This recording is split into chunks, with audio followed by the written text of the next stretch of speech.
उसके पत्तों में देवी सरस्वती वास करती है तो उसके पुष्पों में भगवान शंकर। चतुरानंद ब्रह्मा जी इसके फल हैं और विष्णु जी इन सब का आधार है।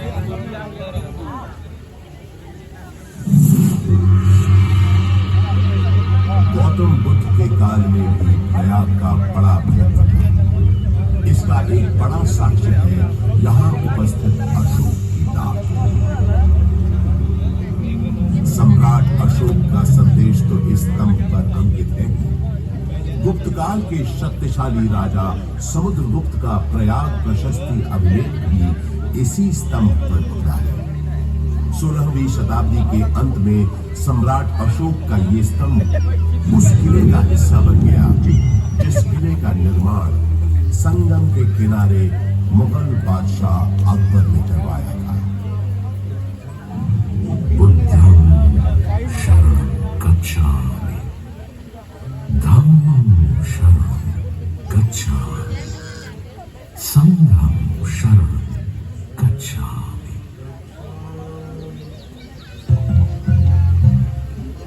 हजारों वर्ष पुराने इस प्रयाग नामक नगर के आध्यात्मिक और धार्मिक महत्व से बादशाह अकबर इतने प्रभावित हुए कि उन्होंने यहाँ एक नया शहर ही बसा दिया और उसका नाम रखा इलाहाबाद, जो वक्त के साथ साथ बन गया इलाहाबाद।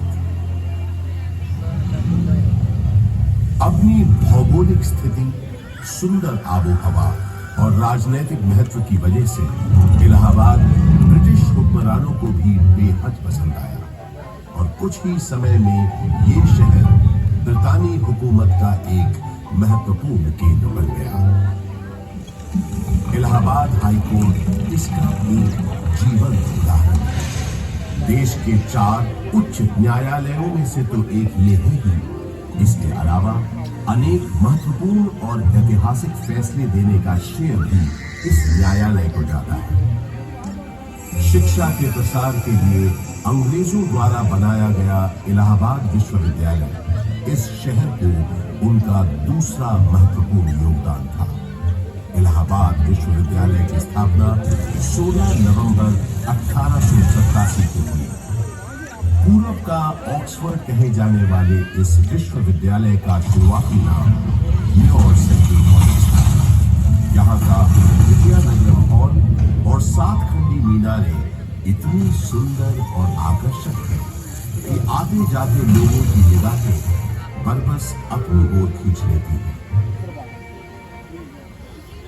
20वीं सदी की शुरुआत से ही इलाहाबाद हिंदी साहित्य का एक बहुत बड़ा केंद्र बनकर उभरा। ऐसी ही कुछ प्रसिद्ध शख्सियतों के नाम एकाएक तब याद आते हैं जब इस शहर से जुड़े साहित्यकारों की बात होती है। जैसे हास्य व्यंग के मशहूर शायर अकबर इलाहाबादी साहब, फिराक गोरखपुरी जो उर्दू के जाने माने शायर तो थे ही, अंग्रेजी भाषा के भी प्रकांड पंडित थे।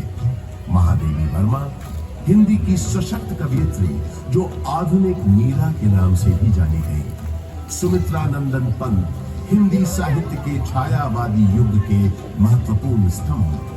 मधुशाला के लेखक और हिंदी साहित्य के पुरोधा कवियों में से एक हरिवंश राय बच्चन और अपने नाम ही के अनुरूप हिंदी भाषा के निराले कवि सूर्यकांत त्रिपाठी निराला, जिनकी ये कविता तो अद्भुत है। देखा मैंने उसे इलाहाबाद के पथ पर, वो तोड़ती पत्थर, चढ़ रही थी धूप गर्मियों के दिन। दिवा का तमतमाता रूप, उठी झुलसाती हुई लू, रुई ज्यों जलती हुई धूप, गर्द चिंगी छा गई, प्राय हुई दोपहर। वो तोड़ती पत्थर, देखा मैंने उसे इलाहाबाद के पथ पर, देखा मैंने उसे इलाहाबाद के पथ पर। कला और साहित्य के साथ साथ राजनीति का भी खास गढ़ रहा है प्रयागराज।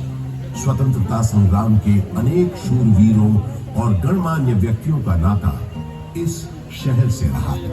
जैसे पंडित मोतीलाल नेहरू, राजश्री पुरुषोत्तम दास टंडन, महामना मदन मोहन मालवीय आदि।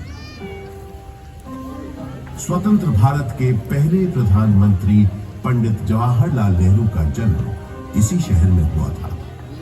उनका घर आनंद भवन स्वाधीनता संग्राम की गतिविधियों का एक बड़ा केंद्र था, जिसकी वजह से प्रयागराज भी आजादी की लड़ाई का एक महत्वपूर्ण हिस्सा बन गया। आजादी की बातें करें तो मुझे याद आता है सन 1857 का स्वाधीनता संग्राम, जिसका गवाह मैं खुद रहा हूं। अनेकों भीषण लड़ाइयां मैंने देखी। एक बार तो मुझे लगा था कि बस हमें विदेशी हुकूमत से छुटकारा मिल ही गया, लेकिन इसे बदकिस्मती कहें कि अंत में बाजी पलट गई। परंतु इन युद्ध की वजह से इलाहाबाद एक दिन के लिए ही सही भारत की राजधानी बना। वो दिन था 1 नवंबर 1858। उस दिन प्रयागराज के मिंटो पार्क में एक शाही दरबार लगा था, जिसमें लॉर्ड कैनिंग ने महारानी विक्टोरिया का महत्वपूर्ण घोषणा पत्र पढ़ा। आज 1 नवंबर 1858 के दिन से हिंदुस्तान में ईस्ट इंडिया कंपनी का राज खत्म हो जाए। अब से इंडिया में मालिका विक्टोरिया का राज होगा। ब्रिटिश ताज की हुकूमत होगी यहाँ।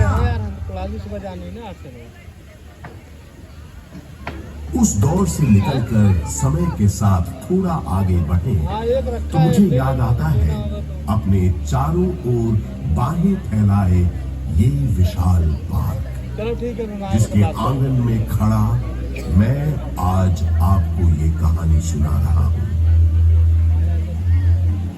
बात सन 1870 की है, जब एडिनबर्ग के ड्यूक एल्फ्रेड साहब इलाहाबाद आए थे।